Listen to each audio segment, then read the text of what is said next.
The lady put up my bra, exposed me, and that male officer started to thump and stomp me on my breast continuously, and I was just wailing in pain and crying for help. He pulled out his private part, shook it on my face, and said, "How many times will you take it that you will shut up?" Ma'am, as you just brought out about my background from the military, ma'am, I have been raised in camps. They are really cut off from the main state. So from the very childhood, we know we are survivors. My voice is my identity and the pride. And leaving beside my background from the army, I'm a lawyer now. I'm a lawyer first. And that is what my training is. That is what my practice was. Fight for the wrong, whatever the cost may be. And right now, the cost the nation, everyone has put it, it's just my character. I was anyway laying down naked in that PS. So I don't think I have much more to lose.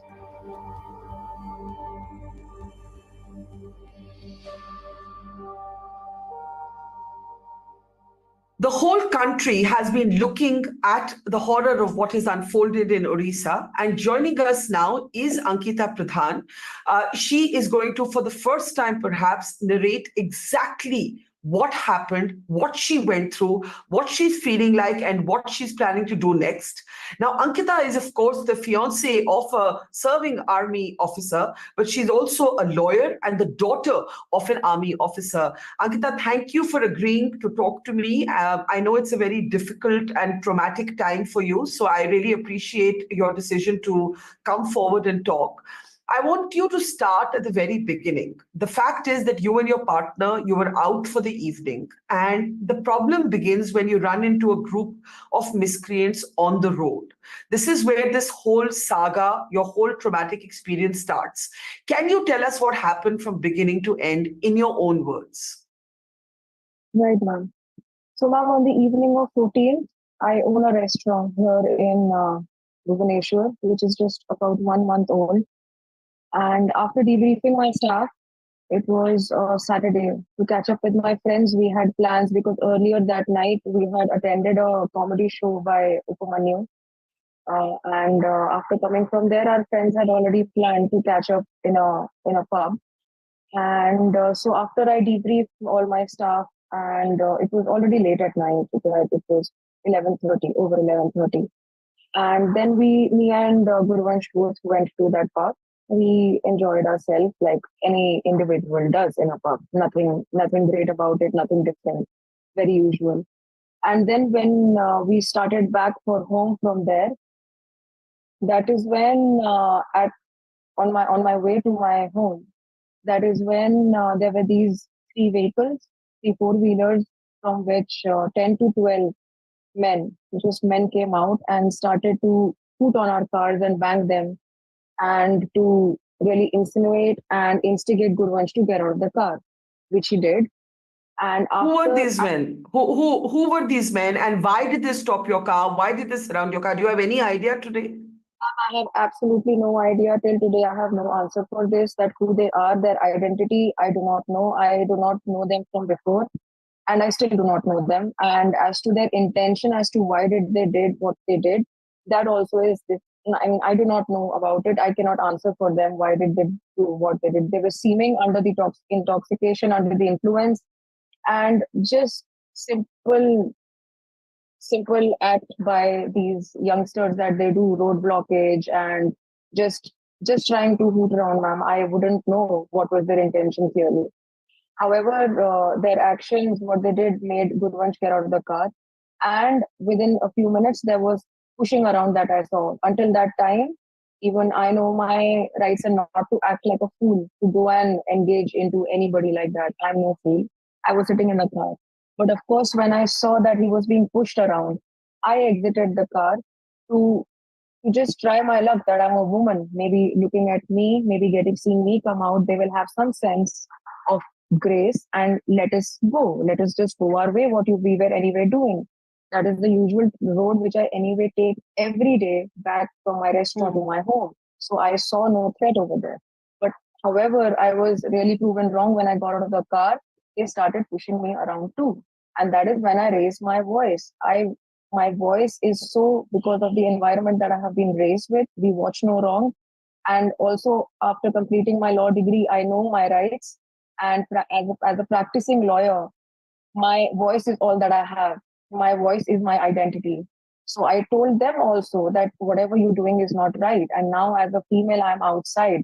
Then they started threatening me over just some political names and trying to tell me that what are you trying to, who do you think you are? And amongst all this scuffle, as soon as me and Gurvansh found any time, we got into the car and just wanted to get away from that place. And we started driving back to our home. From that particular place of incident, my home is 10 to 15 minutes on the clock and maybe 7 kilometers by distance. So while we were driving back, Purvanch suggested that just across is Bharatpur police station. While we are already out, let's just go and file an FIR because the road that follows to my home is uh, is is very dark. There is not much light and nobody is present there at that time. So then we forward went to Bharatpur police station with the entire sense and our right that we will now lodge an FIR and we are then good to go to our home. But the situation was not so today, we all know. When we entered the Bharatpur police station, there was one male sitting at the reception. And upon telling him that so and so the incident has occurred with us, and we are worried about our safety going back home, so can you please write down a complaint against them? He did not show any interest. Then I, being a female, I insisted that if there was a female officer who I can speak with. So then there was a lady who came in her nightie. She was not dressed in her uniform. So I asked her whether she was on duty or not. She said she was. Then I explained her the situation again, that whatever incident occurred with us, kindly please let us write the complaint. She said, अगर आपको इतना problem है आप जाके medical करवा लो. So I said, ma'am कोई problem नहीं है, एक सिंपल FIR लिखवानी है एंड मेडिकल का यहाँ कोई बात है ही नहीं. That is another story altogether. I don't know why it should there be any medical. Thereafter, she still not taking my complaint, still not giving me any paper or pen to write down my complaint. Thereafter, she insisted that there will be there will be a police van which will be coming, the patrol vehicle, out of which another senior officials will come, who probably will help us and listen to us. They also came by in some time. However, they also showed no interest. There were male officers that came by, so Gurvansh started to have a talk with them that such and such, occurrence has happened. Please take down our complaint. They were not taking down the complaint again. That is when I took Gurvansh's phone and started making a video with the intention, that was my intention, to further have evidence that I went with this intention to write a simple FIR and it was not taken down. So as soon as I started making that videos, I could see on their faces that they were pretty enraged and they were not liking what I'm doing. But I was not afraid because, of course, I thought that I was in a police station. There is no other safer place than this. Thereafter, when I started recording them, one of the officials took out their phones. They started recording me and calling me out that I am the one misbehaving. I am the one not behaving in my decorum. And I explained to them that the only reason that my voice is rising or I am showing any discontent is because they are not doing their duty. Again and again, telling them that this is what you're supposed to do for a citizen. This police station is made out of taxpayers' money. That is who I am. And why would you not write my complaint? What is the reason behind it? And amidst all of this, all that I know, Gurvansh is just flung across, stripped down, all his belongings are taken by the police in custody, and he's thrown in a cell. I feel even more enraged. I'm like, what is happening here? Why would you put him in the cell? He is an army personnel. It's not even within your rights to put him behind the cell. What is the reason? Where is the warrant? That is when I directly one-on-one started conversing with the SI. That, sir, can I please have a warrant? Now leave behind the FIR that I came for. Right now, I am his representative lawyer. May I have his warrant? He just remained stunned as a statue, did not answer me one bit, did not entertain me one bit.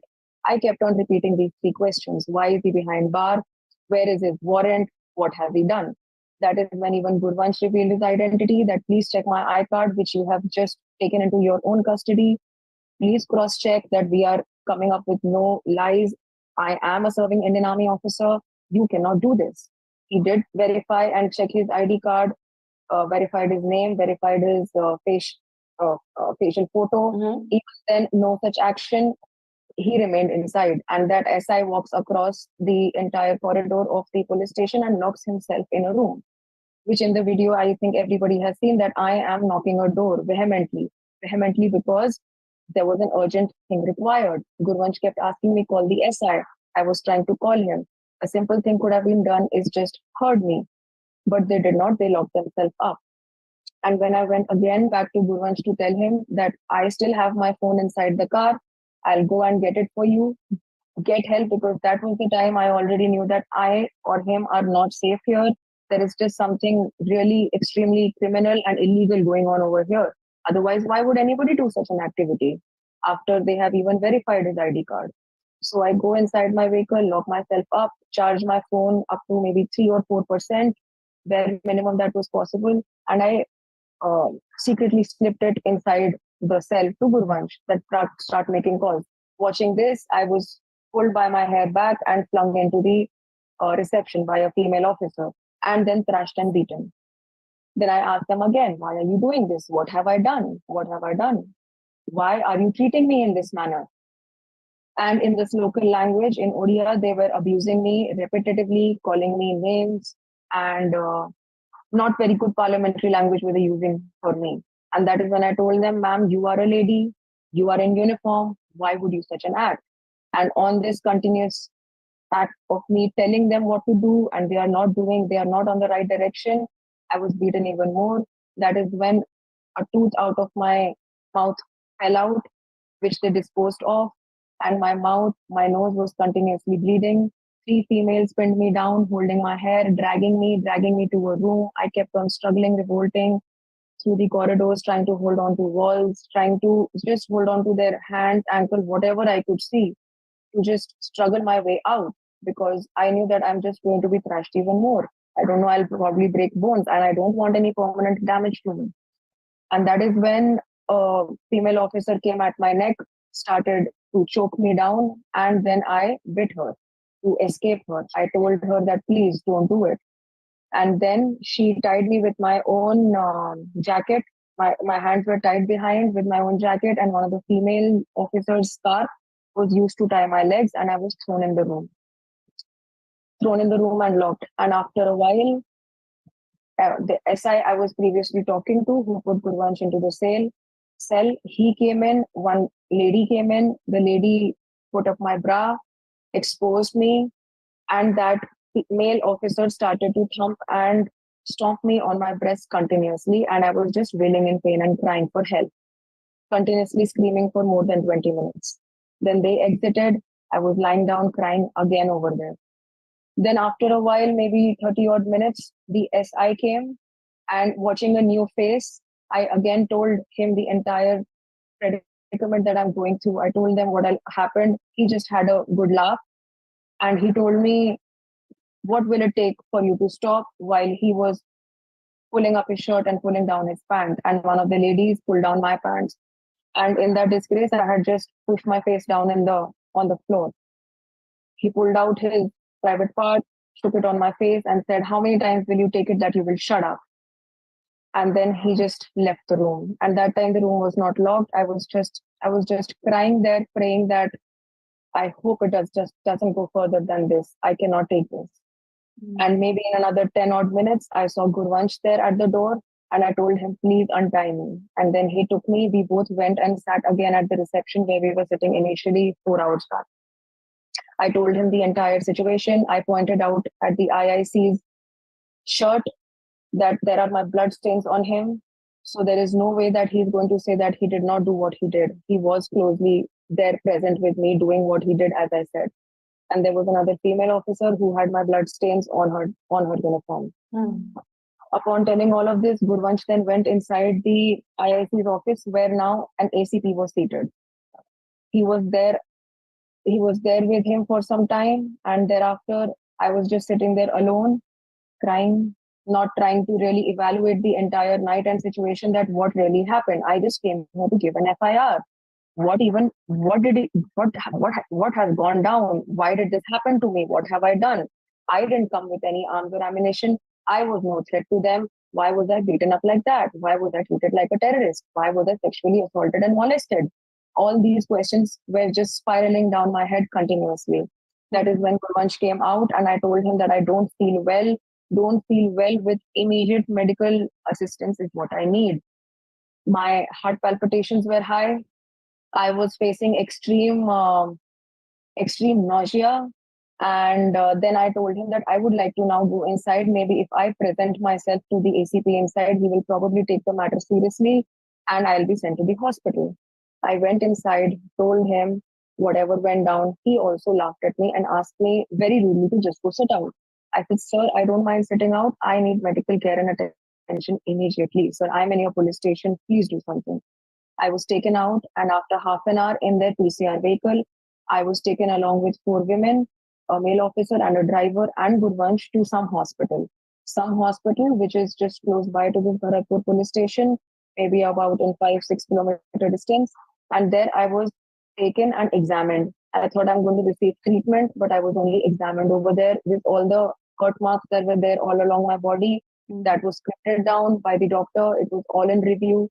ENT, optimal, or ortho, neuro, gyno, everybody came and checked me, and all the reviews are there present in that some hospital paper with each individual stamp and signatures. Thereafter, from morning 8 a.m. to evening 5 p.m., I kept sitting there. I was just kept on hold, on custody, I would say. By then, I was feeling that I'm under the protection of these four women officers standing. But later, I realized that I was on custody and I was being taken to jail. Again, my question started. What are we being taken to jail for? For self-defense? What for? Apparently, it turns out I entered the police station and just beat up everyone, which is why I was taken to jail. I told Gurvansh, I by then told that please call a lawyer. This is not all right. I need an anticipatory bail. This is not okay. The turn of events were not like this. I have done what I have done in act of self-defense because I was choked, because I have been molested, because I have been harassed. And right or wrong, leave beside that topic. I did what I did that was required at that very moment.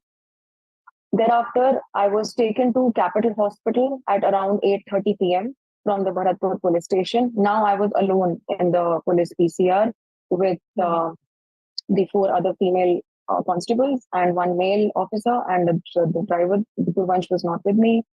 I was taken to Capital. Then I asked the lady that why am I being taken to Capital? They didn't reply anything to me. Next I knew, I'm being taken to the reception of Capital Hospital in front of a doctor who was asked, rather told by this male officer that please sign this MLC and and the medical paper. Then I again voiced myself over there to the medical examiner, the lady who sat there, that ma'am, such and such thing happened, that I have been beaten up by the police. Kindly, please just take 2 minutes and have a look at me, ma'am. Please, please. And all my medical are anyway done by the some hospital. So I don't understand in one particular standing case why there should be two MLCs. Because she was also taking out her page of MLC and trying to sign it. So on insisting persistently, she took me aside under the curtain and just raised my jacket a little just to see a few marks here and there. And she wrote her report. I would not be able to tell you accurately because her handwriting was not legible to me as much as I wanted to read and observe whatever was going on. Then what the police officer did tell her was, आप एक बस forwarding लिख दीजिए. And she said, I haven't examined her myself. I can't even do that. They said they insisted on that doctor. आप एक forwarding लिखिए तो. She wrote a medical legal. She wrote a forwarding paper that no serious injuries करके. After that, I was taken to the resident of the magistrate, whom I was supposed to go and ask for anticipatory bail. My lawyer was already there at her residence present, and Gurvansh was already present there. I was taken by the PCR. And on reaching that place, she also did not give me any hearing. She just heard my lawyer for exactly 2 minutes or even under, and she rejected my bail. I was wearing a jacket, the very jacket which was covered with my blood. She didn't have a look at me after continuous pleading by my lawyer. Please have a look at her. The victim herself is here. Please look at her. She did not. She just rejected it. And next I knew that I was being driven from there to Jharpada jail. And when I have arrived at jail, was the news broken to me, not by the police again, by myself, which was the realization that, okay, now I'm going to jail for something that I haven't done. Why? First of all, why this fake medical when my medical was done at some? Why go to capital? Why pressurize the doctor in capital that write it down so and so. She is a medical doctor. She has her absolute rights to examine me and write whatever she wants to. Why was she told to do something? Why were my parents not intimidated? I was going to jail after all. Why was nobody from my family intimidated? Why all of this conspiracy? Why no CCTV cameras in Bharatpur police station? That would have been the most convenient and the first hand report to whatever the situation was. But of course, we will never know because there are no CCTV cameras. All this conspiracy, why? What for? What did I even do? I didn't come with any rods, ammunition. I just came there for an FIR. FIR was not written, rather, I am being molested, I am being harassed, and being thrown into jail. What for, even? Are you any closer? Firstly, I'm so sorry for everything that you've gone through, and it was really difficult to listen to it. So I can only imagine how horrible and horrific it was for you to experience it. And, when you were describing the police officer who flashed his private parts at you and basically taunted you, what I was able to make out was that he was among the most senior officials at that police station. Am I correct? Apparently, he was the IIC that the entire station was waiting for because that is what they kept on saying, Bade Sahab aayenge, aapko sunenge Bade Sahab. But this is what the Bade Sahab did. I guess that is what they were waiting for. How are you feeling right now, Ankita? I don't know how to even answer that. I haven't had a second sleep. I would say, in last 8 days. I haven't. My mother is a Parkinson's patient. She is entirely dependent on me, entirely. She is bedridden. That was also my prayer actually at the time with my lawyer in front of the magistrate that, ma'am, you want to keep me in custody, fine. Put 4 people on me, put whatsoever, put me under handcuffs. I will sar jhuka ke go by the law. I am no one to revolt against the law. I am a lawyer myself. I am well read, well traveled. I know my rights. If I know my rights, I also know my duties. Foremost, my duties come, then the rights. So I said, do what it takes. If I am wrong, put me in the custody and all that. But please have a patient hearing because after all, I am a human with human rights and fundamental rights. Just don't quash them. Just don't violate all of them. But nothing, ma'am. Nothing was taken into consideration. When I said, how are you feeling? What I meant was that do you feel overwhelmingly angry? Do you feel scarred? Do you feel sad? Do you feel fearful? Do you feel a mix of all of this? Or do you feel also that the entire military community, in a sense, stood with you? So many people in the country have stood with you. I'm sure there's a gamut of emotions running through your heart and mind right now. Ma'am, I don't think I still will be able to put it in words. What do I feel as you ask me a very precise question? I'm sorry, I won't be able to give you a precise I answer. understand. But what I do feel has been a hyperbola on a graph from feeling enraged to what and why did it happen to me? They were all just questions. There are still questions in my head that what did I do that this had to happen to me? Why? Why even? And second of all, of course, I am overwhelmed with especially this entire situation, how the media is now running it, the narrative about my character. I mean, anyway, I have faced so much and been through so much. It is no one's cup of tea to handle. I know it's my own life. I will have to bear the burden. It's mine. I'm not even asking anyone to share the feeling with me. But share the feeling of being a woman. I'm not the only woman in the entire country. There are many others. So being a woman, if you are so ready just for all these nitty gritty details of my lifestyle and just say that this is how my lifestyle is. So what? So this is what the police officials will do to me. No, absolutely. I think I was going to ask you that there's been a clear attempt to character assassinate you. And I've seen this often in cases of, sexual assault, that there is a kind of victim shaming that goes on. But Yes, you would have seen that on social media, there seems to be a kind of organized campaign to release different videos of you. As you said, you were filming them, but they were also filming you. They've also released another video where purportedly they show you kicking at the door of an elevator. They're trying to imply that you were drunk and you were aggressive. And in my opinion, whatever you were or you weren't, it's your personal choice, A, and B, it changes, just let me say my position. The police has to account for violence, abuse, and molestation, irrespective of anything else. Irrespective of anything else. That is my position. But I know it must be traumatic for you to see this very organized attempt to assassinate your character.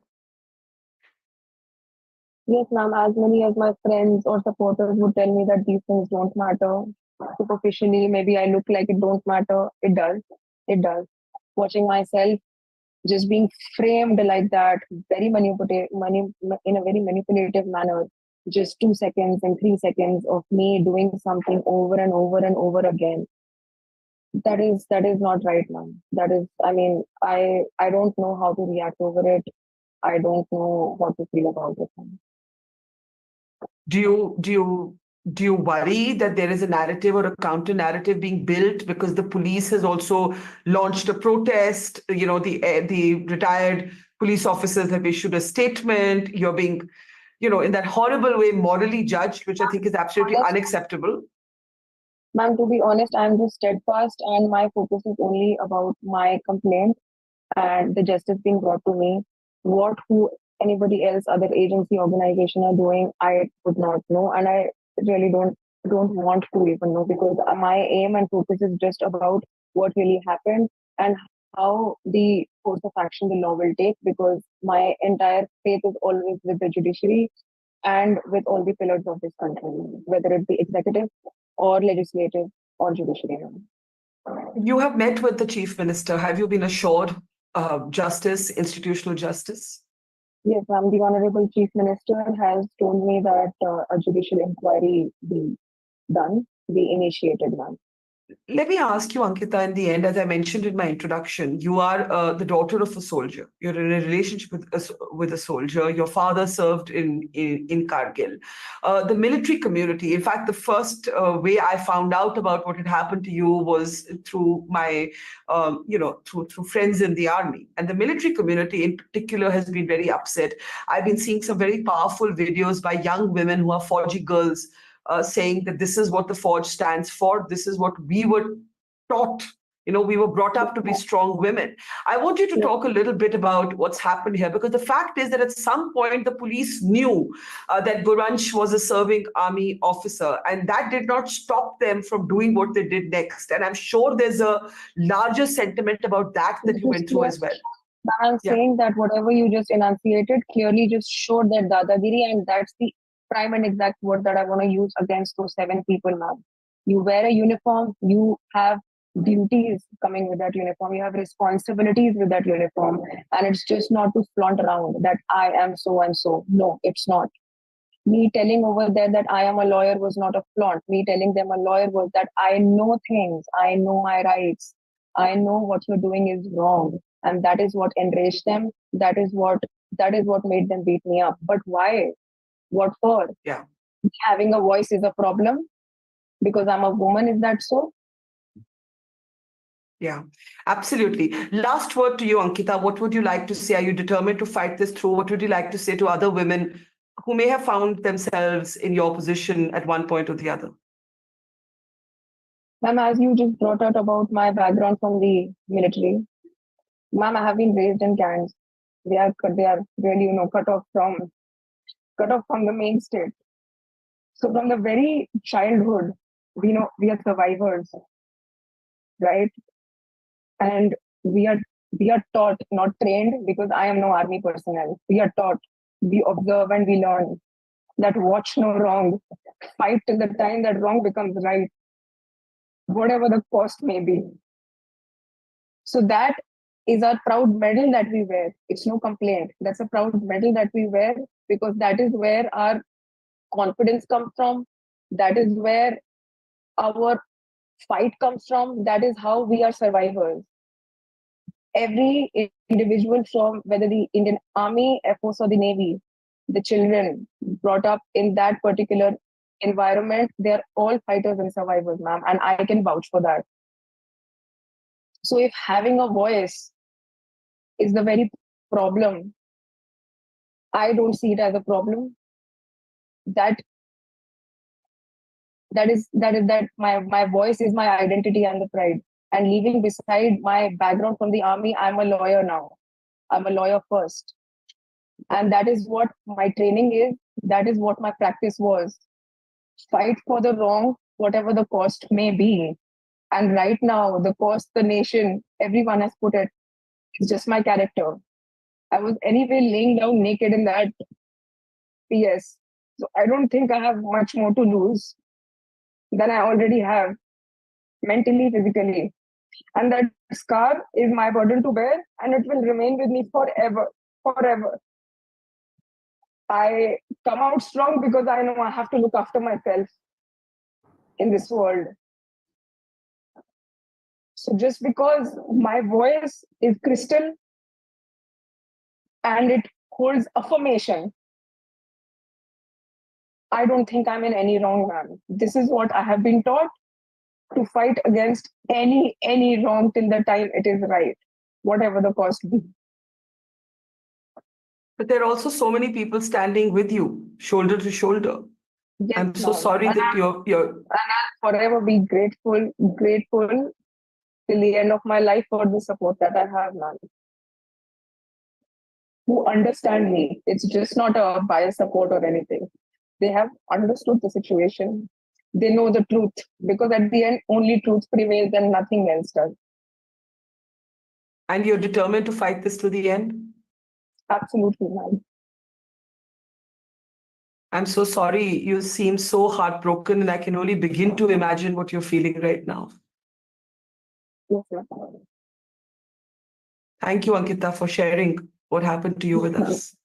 Yes, ma'am. Thank you. God bless, and may you get justice. Good afternoon, ma'am.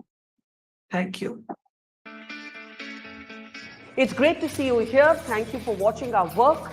If you haven't subscribed yet, don't forget to click the bell icon and subscribe to Her Story and support independent, robust journalism.